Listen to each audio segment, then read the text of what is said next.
Let us now do some plotting for the time series data.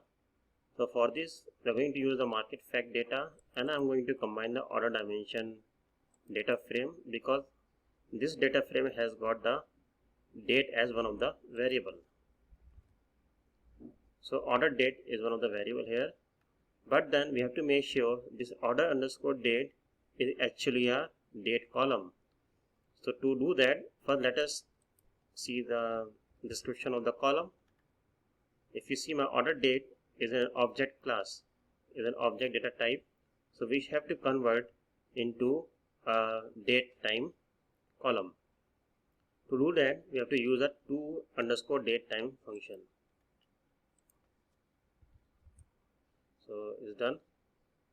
So since for every date we have so many orders, so it's best to do a group by date. So to do that, we are going to use a group by function, then underscore date, and then the variable which we are going to do the aggregation in the sales column and dot sum. So this is my output. So for every date we are having a sum like 1st of January 2009, 2nd of January 2009, 3rd of January 2009. So for every date we are having sales data.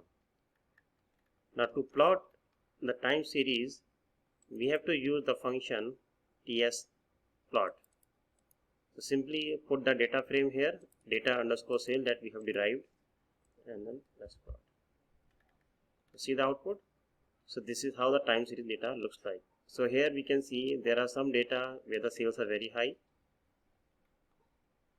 and on the x-axis you have a date component. Now here you don't actually see the actual date here. So what we are seeing here is the number of days from the first record.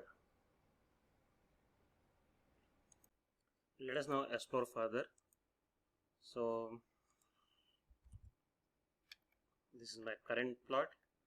Now what I want to do, I want to extract from the date, year and month, which is more user friendly and readable.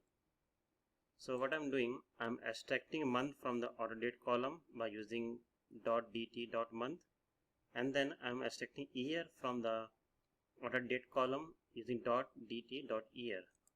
So what it will do, it will add up two new column in mark underscore ord data frame.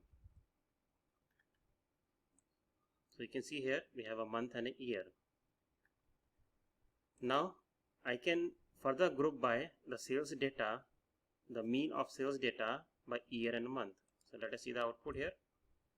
So here is my first 5 rows, year 2009, then I have 5 months and the sales data for each month. So now I can plot this sales data. Let us see the output. So this is my output. So on the x-axis you can actually see the number of month column from starting till the end. So we have almost like 40 to 50 months, and for each month you can see the mean sales data. Now there is another way to plot, is to use a pivot table. So what I'm going to do, I'm going to subdivide the sales value under month and year like a pivot table on Excel. So we can use a pivot underscore table function that we have studied last time. So this is my data now.